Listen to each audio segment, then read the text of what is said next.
Hello. For our video, we chose the topic of vaccines. To begin with, we will go over a brief history of vaccines. But to understand the history of vaccines, let us first understand the basics of how a vaccine works. When your body is infected with a bacteria or a virus known as an antigen, your body will attempt to combat the foreign invader using the immune system. The body's main defense when an infection has occurred is to release antibodies to fight the virus or bacteria. This method takes time, however, and sometimes the immune system is not fast enough at combating the disease before it takes over the infected person's body.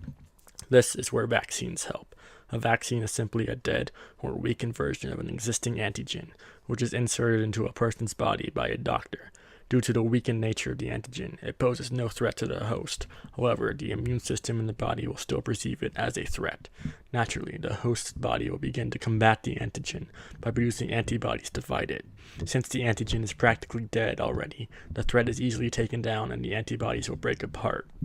The important part is now the body has experience in combating that specific antigen, so in the future, if an actual infection occurs, the immune system will be able to produce antibodies more quickly and take out the antigen faster if a vaccine had not been issued. Vaccines date all the way back to the 18th century and the infection called smallpox. Smallpox was a very infectious and fatal disease, on average killing 3 out of every 10 infected people. The methods for controlling smallpox are rare, with seemingly no way to slow the rate of infection. However, in 1796, an English doctor named Edward Jenner made the observation that milkmaids who were infested with cowpox did not show signs of smallpox infection. Dr. Jenner decided to conduct a test on his son, where he took material from a cowpox sore and inoculated it into his son's arm. Dr. Jenner then exposed his son to the virus over the next few months. At the end, his son had not developed smallpox, being the world's first vaccination. While not exact to our modern definition of a vaccine, since it did not use dead or weakened cells of the smallpox virus, Dr. Jenner's method laid the foundation for modern vaccinology. For the first example of dead or weakened cells used as a vaccine, that was in 1885, with the French chemist Louis Pasteur and his rabies vaccine, which, although functioned more as a post-infection antidote, still made use of the dead or weakened cells of the rabies virus. So why should we get vaccinated? Here are 3 reasons why. 1. Immunizations are a preventative measure in keeping yourself and your child safe from external harm. Because of immunizations given to our newer generation, polio is basically non-existent. Even though polio and smallpox seem non-existent in our world today, we still need to take precaution with these diseases.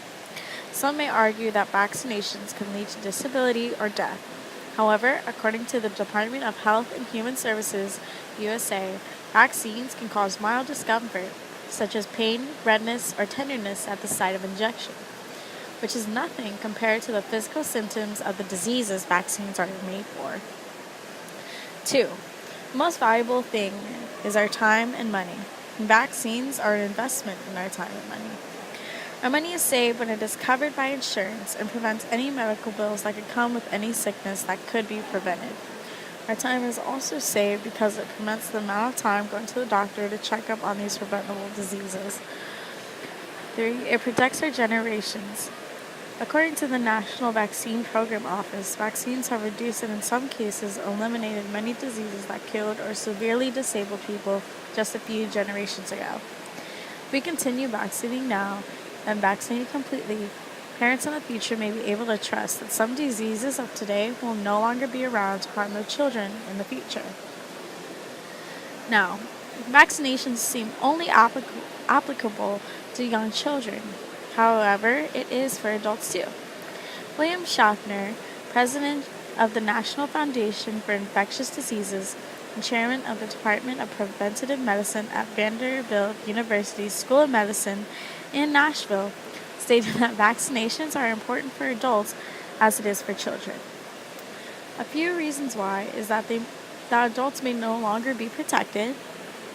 It can protect their children and babies that are too young to get a vaccination. There are some vaccines out there that are specifically made for adults. It can help with any exposure to foreign diseases from traveling.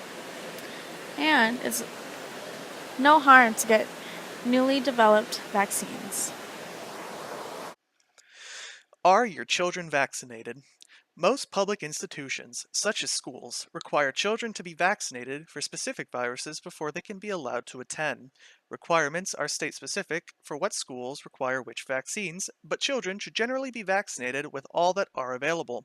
This not only keeps children healthy, but prevent outbreaks and reemergence of vaccine-curable illnesses from reoccurring. Recent years have seen reemergence of such curable illnesses as measles, mumps, polio, rubella, and pertussis. General required vaccinations. Hepatitis B, 3 vaccinations from birth to 18 years. Rotavirus, 2 vaccinations given between 2 and 4 months. Diphtheria, tetanus, and acellular pertussis. Type 3, 5 vaccinations between 2 months and 6 years. Type 13, 1 vaccination at 11 to 18 years. Haemophilus influenza type B4, 4 vaccinations given between 2 months and 15 months of age. Pneumococcal conjugate, 4 vaccinations given between 2 months and 15 months of age. Inactive poliovirus, 4 vaccinations given between 2 months and 6 years of age. Influenza, annual vaccination from 6 months onward. Measles, mumps, rubella, 2 vaccinations between 1 year and 18 years of age. Varicella, 2 vaccinations between 1 year and 18 years of age. Hepatitis A, 2 vaccinations between 1 year and 18 years of age. Meningococcal, vaccinated ideally at ages 16 to 18. Human papillomavirus, 1 vaccination received at 11 to 18 years of age. The below map indicates curable disease outbreaks throughout the year of 2018. Blue indicating measles outbreaks, orange indicating polio, and green are instances of mumps, rubella, and pertussis. There are many types of vaccines available, but they all fall under 2 umbrellas. There are prophylactic vaccines, which are preventative, and therapeutic vaccines, which are used in treatment in some cases and are widely still in development. A common type of prophylactic vaccine is the flu vaccine. Every year, people are encouraged to receive a flu vaccine, and there are a few misconceptions about them that keep many from getting them. It's an easy assumption to make that since you may still get sick after being vaccinated and that you must be vaccinated yearly, that they must not be effective. However, there's a good reason for both. The key is evolution of the virus. The flu virus evolves so quickly that it can even mutate in your body while your immune system attempts to fight the original virus. If you've ever gotten sick twice in close succession, this could be the cause. Even when you are vaccinated, there is still a risk of becoming ill for 2 weeks while the vaccine is doing its work. If you are exposed before that time, the vaccine may not be effective. Another reason for a vaccine's perceived ineffectiveness is simply that the vaccine is for a different strain of the virus.